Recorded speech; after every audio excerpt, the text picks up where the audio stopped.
नमस्कार विद्यार्थी मित्रांनो. प्रकरण 8 जागतिक महायुद्धे आणि भारत या प्रकरणाचं आपण वाचन केल्यानंतर आणि या प्रकरणामध्ये स्वाध्यायामध्ये जे काही आपल्याला दीर्घोत्तरी प्रश्न दिलेले आहेत त्या प्रश्नाच्या व्यतिरिक्त सुद्धा या ठिकाणी काही आपण दीर्घोत्तरी प्रश्न निर्माण करू शकतो. आणि म्हणून मी या पाठाचं वाचन केल्यानंतर मला काही दीर्घोत्तरी प्रश्न आढळले. त्या दीर्घोत्तरी प्रश्नांचं उत्तर परीक्षेमध्ये 5 गुणाकरिता आपल्याला लिहायचं असतो. एक दीर्घोत्तरी प्रश्न असतो की त्याचं सविस्तर उत्तर लिहा. त्या ठिकाणी आपल्याला मुद्दे दिलेले नसतात. आणि दुसरा दीर्घोत्तरी प्रश्न असतो की त्यामध्ये आपल्याला 2 ते 3 मुद्दे दिले जाणार आहेत आणि त्या मुद्द्याला धरून त्या प्रश्नाचं उत्तर आपल्याला लिहायचं आहे. आणि म्हणून या प्रकरणामध्ये आपल्यासमोर जो पहिला प्रश्न दीर्घोत्तरी प्रश्न दिसून राहिलेला आहे, दुसऱ्या महायुद्धाचे भारतावर झालेले परिणाम स्पष्ट करा. 5 गुणाचा हा प्रश्न आणि या प्रश्नाला या ठिकाणी मुद्दे नाहीत, परंतु आपण परिणामाच्या माध्यमातून जे भारतावरती दुसऱ्या महायुद्धाचे परिणाम झाले त्या परिणामाचे काही मुद्दे या ठिकाणी तयार करून ते परीक्षेमध्ये आपण जर लिहिण्याचा प्रयत्न केला तर आपलं एक प्रभावी असं उत्तर तयार होईल. तेव्हा या पहिल्या प्रश्नाचं सुरुवात करत असताना आपल्याला दीर्घोत्तरी प्रश्नामध्ये प्रस्तावना देणे हे महत्त्वाचं आहे. आणि म्हणून या दीर्घोत्तरी प्रश्नाची प्रस्तावना ती पुढील प्रमाणे लिहायची. 20व्या शतकात 2 महायुद्धे झाली. ही दोन्हीही महायुद्धे 20व्या शतकाच्या सुरुवातीच्या काळातील सर्वात महत्त्वाच्या घटना होत्या. या दोन्हीही महायुद्धाने जग पूर्णतः बदलून गेले होते. 1914 मध्ये पहिले जागतिक महायुद्ध सुरू झाले. ते 1918 मध्ये वर्सायच्या तहाने संपले. पुढे 1939 मध्ये युरोपात दुसरे महायुद्ध भडकले व ते 1945 पर्यंत सुरू होते. परंतु भारताचा काही संबंध नसताना या दोन्हीही युद्धात भारताला ओढून घेतले. अशा या जागतिक महायुद्धाचे परिणाम भारतावर सुद्धा घडून आले. ते पुढील प्रमाणे. विद्यार्थी मित्रांनो, या ठिकाणी काय परिणाम आहेत ते आपण 6 परिणाम दिले गेलेले आहेत. कदाचित या ठिकाणी आपल्याला संकल्पना चित्रे तयार करा या माध्यमातून सुद्धा हे मुद्दे आपल्याला कामी पडू शकते. महायुद्धाचे भारतावर झालेले परिणाम, पहिला महायुद्ध आणि दुसरे महायुद्ध या दोन्ही महायुद्धाच्या परिणामांचा आपण जेव्हा अभ्यास करतो तेव्हा आपल्याला त्या परिणामामध्ये सारखेपणा दिसून येतो. त्यामुळे परीक्षेमध्ये पहिले महायुद्ध किंवा दुसरे महायुद्ध जर विचारले तर त्याचं परिणाम हे पुढील प्रमाणे असणार. आणि त्यामध्ये पहिला परिणाम आहे सक्तीची लष्कर भरती. युद्धकाळात इंग्लंड मोठ्या प्रमाणात मनुष्यबळाची गरज भासू लागली होती. ही मनुष्यबळाची गरज भागविण्यासाठीच इंग्लंडने भारतातील वसाहतीमध्ये मोठ्या प्रमाणात लष्कर भरती सक्तीने केली होती असं दिसून येते. त्यानंतर दुसरा परिणाम आहे करांचा वाढता बोजा. युद्धकाळात मनुष्यबळासोबतच पैशाचीही गरज इंग्लंडला निर्माण झाली. म्हणून हा पैसा गोळा करण्यासाठी इंग्लंडने भारतीय जनतेवर मोठ्या प्रमाणात कर उभारले होते. पैसा उभारता यावा म्हणून भारतीय जनतेवर इंग्रज सरकारने जनतेवर जादा कर लादले असं दिसून येते. तिसरा परिणाम आहे व्यापार व उद्योगधंद्यावर केलेली करवाढ. पैसा गोळा करण्याकरता ज्याप्रमाणे भारतीयावरती कर लादले एवढेच नव्हे तर व्यापार उद्योगधंद्यावर सुद्धा मोठ्या प्रमाणात करवाढ केलेली होती असं दिसून येते. पुढील परिणाम आहेत वस्तूच्या किमतीत वाढ. दुसऱ्या महायुद्धाच्या दरम्यान वस्तूच्या किमतीत मोठ्या प्रमाणात वाढ झाली होती. एवढेच नव्हे तर युद्धकाळात जीवनावश्यक वस्तूच्या किमती भरमसाठ वाढल्या. जीवनावश्यक वस्तूची टंचाई निर्माण झाली त्याचा परिणाम वस्तूच्या किमती वाढल्या. त्यानंतर 6वा परिणाम आहे या ठिकाणी महागाई वाढली. युद्धकाळात जीवनावश्यक वस्तू युरोपात म्हणजेच इंग्लंडला जात होत्या. त्यामुळे या जीवनावश्यक वस्तूची टंचाई भारतात वाढली. वस्तूची टंचाई असल्यामुळे कळत नकळत जीवनावश्यक वस्तूवर महागाई वाढली असं दिसून येते. आर्थिक मंदी किंवा बेकारी वाढली. भारतातील वस्तू इंग्लंडला जात असल्यामुळे त्या वस्तूची टंचाई निर्माण झाली.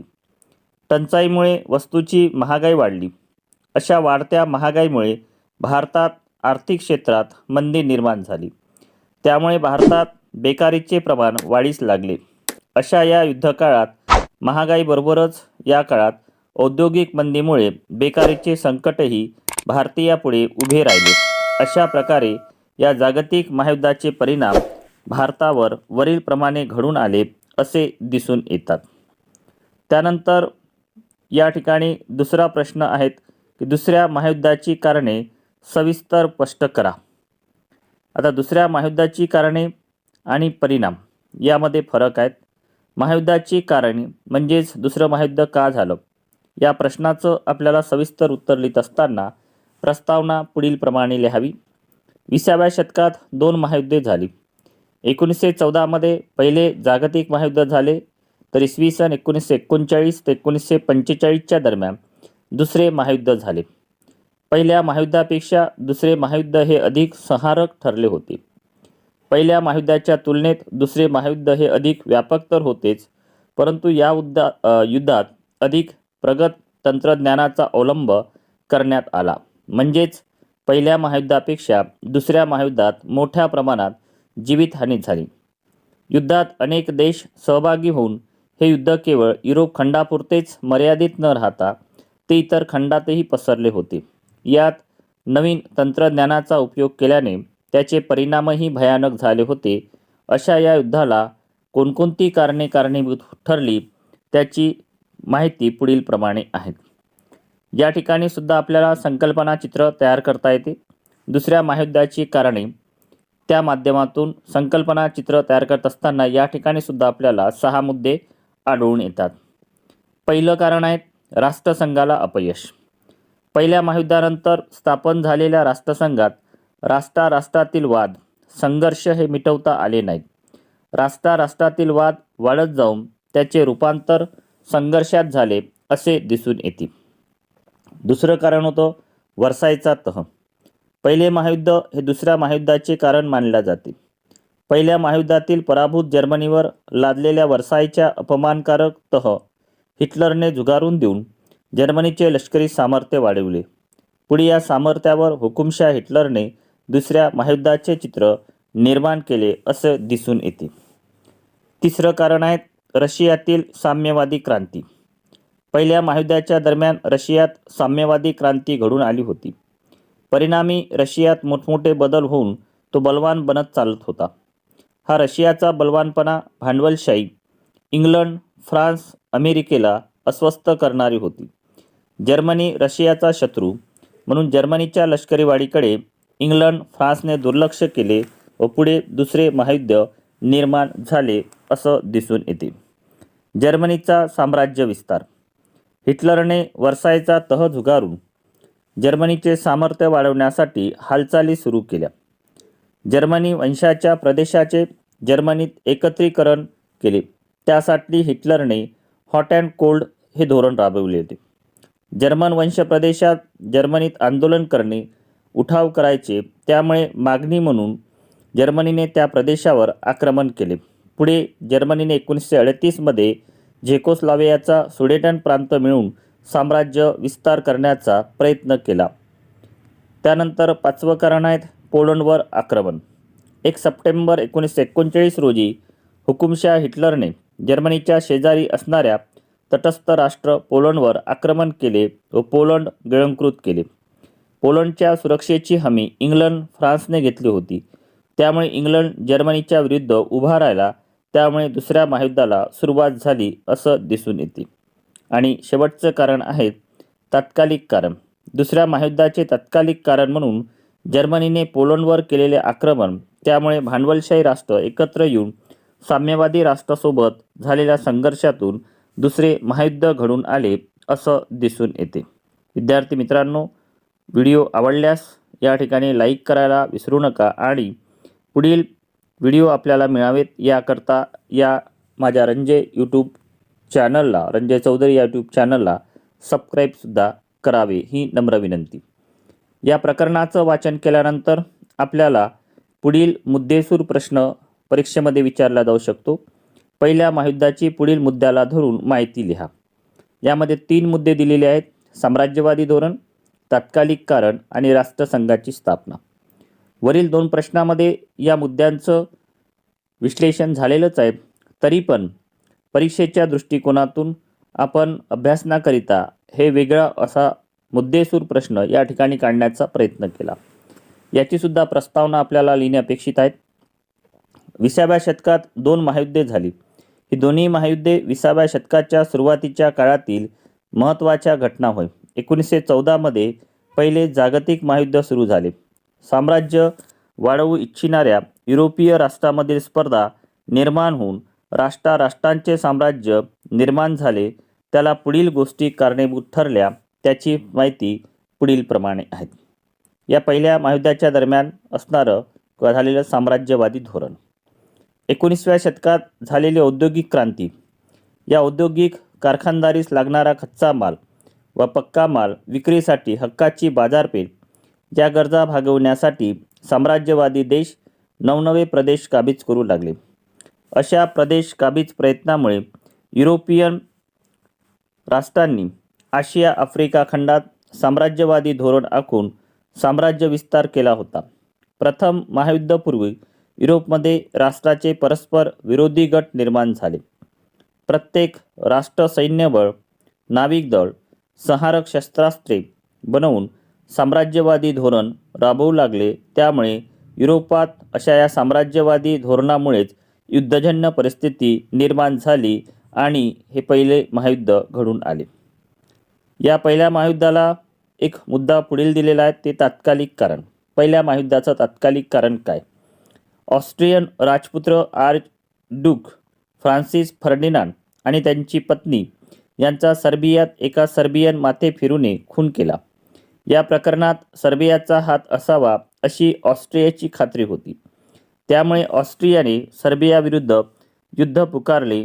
पुढे या देशांना पाठिंबा म्हणून जगात अक्षराष्ट्रे व दोस्त राष्ट्रे अशी 2 गट पडून जागतिक पहिले महायुद्ध घडून आले. या पहिल्या महायुद्धाच्या दरम्यान घडलेली एक घटना म्हणजेच राष्ट्रसंघाची स्थापना. पहिल्या महायुद्धासारखे युद्ध पुन्हा होऊ नये त्यासाठी उपाययोजना करायला हवी असे सर्व राष्ट्रांना वाटू लागले. अमेरिकेचे तत्कालीन राष्ट्राध्यक्ष वुड्रो विल्सन हे शांतताप्रेमी आणि ध्येयवादी होते. सर्व राष्ट्रांची मिळून एक संघटना असावी, राष्ट्रातील कलह व वाद सामोपचाराने मिटवले जावेत, जगात शांतता प्रस्थापित व्हावी अशी त्यांची भूमिका होती. या हेतूनेच राष्ट्रसंघ ही एक आंतरराष्ट्रीय संघटना किंवा संस्था स्थापन करण्यात आली असं दिसून येते. अशा प्रकारे पहिल्या महायुद्धाच्या पूर्वी युरोपियन राष्ट्राचे साम्राज्यवादी धोरण, पहिले महायुद्धापूर्वी घडलेले तात्कालिक कारण यावर उपाय म्हणून राष्ट्रसंघाची स्थापना पहिल्या महायुद्धानंतर केली असे दिसून येते. त्यानंतर याच प्रकरणामधील चौथा प्रश्न जो दीर्घोत्तरी म्हणून विचारला जाऊ शकतो, दुसरे महायुद्ध याविषयी पुढील मुद्द्याला धरून माहिती लिहा. मुद्दे आहेत: महायुद्धाची कारणे, महायुद्धाची वाटचाल आणि महायुद्धात जपानचा प्रवेश, महायुद्धाचा शेवट. अशा या 4 मुद्द्याला धरून आपल्याला पुढील प्रमाणे उत्तर लिहिता येईल. या प्रश्नाची प्रस्तावना आपल्या वहीमध्ये पुढील प्रमाणे नोंदवावी. 20व्या शतकात 2 महायुद्धे झाली. ही 2 महायुद्धे 20व्या शतकाच्या सुरुवातीच्या काळातील सर्वात महत्त्वाच्या 2 घटना होत्या. या दोन्ही युद्धामुळे पूर्णतः जग बदलून गेले. पहिल्या महायुद्धापेक्षा दुसरे महायुद्ध अधिक संहारक ठरले. पहिल्या महायुद्धाच्या तुलनेत ते अधिक व्यापक तर होतेच, परंतु या युद्धात अधिक प्रगत तंत्रज्ञानाचा अवलंब करण्यात आला. अशा या दुसऱ्या महायुद्धाची माहिती पुढील प्रमाणे आहेत.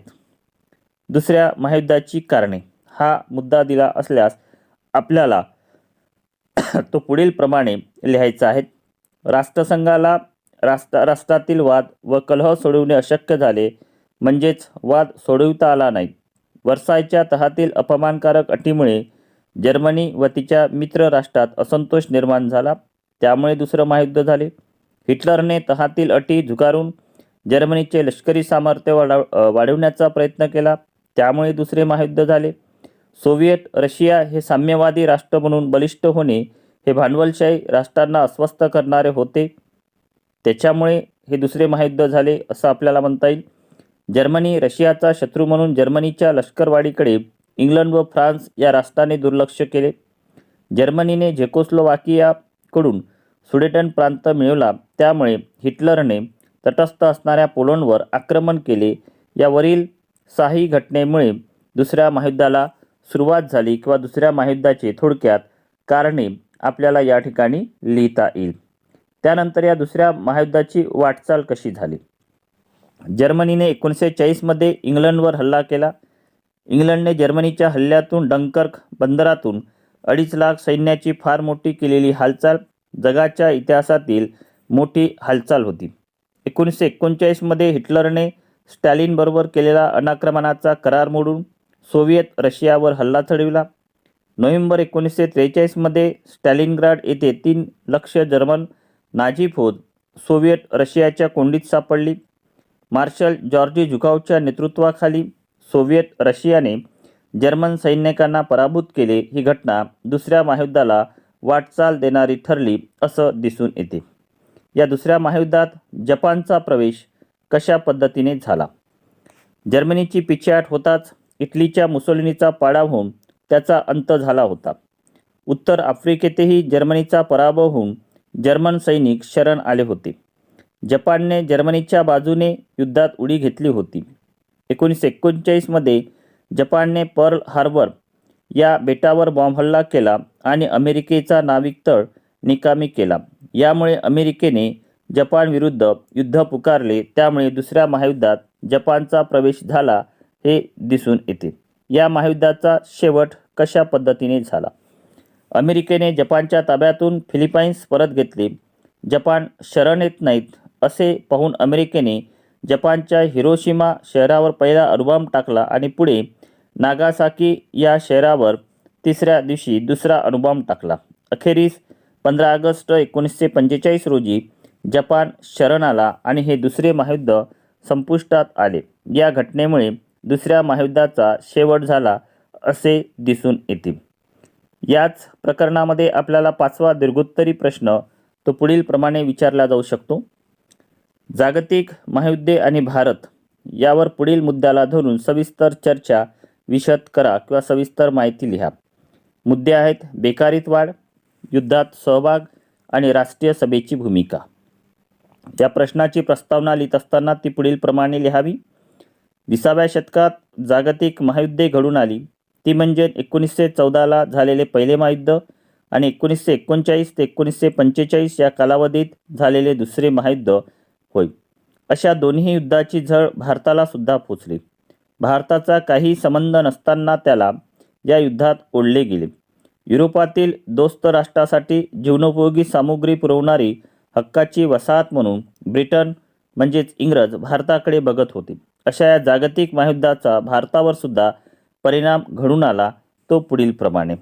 या महायुद्धाचा परिणाम, दोन्ही महायुद्धाचा परिणाम काय जर झालेला असेल तर मोठ्या प्रमाणात बेकारीत वाढ. युद्धकाळात इंग्लंडला पैशाची गरज निर्माण झाली. त्यासाठी ब्रिटिश सरकारने भारतातही लष्करी भरती सुरू केली. पैसा उभारता यावा म्हणून भारतीय जनतेवर जादा कर लादले. व्यापार व उद्योगधंद्यावरील करात मोठ्या प्रमाणात वाढ केली. युद्धकाळात जीवनावश्यक वस्तूंच्या किमती भरमसाठ वाढल्या. वाढलेल्या महागाईबरोबरच या काळात औद्योगिक मंदीमुळे बेकारीचे संकटही भारतीयांपुढे उभे राहिले. त्यामुळे इंग्रजांच्या धोरणाने जागतिक महायुद्धामुळे भारताच्या बेकारीत वाढ झाल्याचे दिसून येते. दुसरा मुद्दा आहे की भारताचा युद्धात सहभाग. सप्टेंबर 1939 मध्ये युरोपात दुसरे महायुद्ध सुरू झाले. भारताचा काही संबंध नसताना इंग्लंडने भारताला युद्धात ओढले. इंग्लंड व फ्रान्स यांच्याविरुद्ध जर्मनी व इटली असे युद्धाचे प्रारंभीचे स्वरूप होते.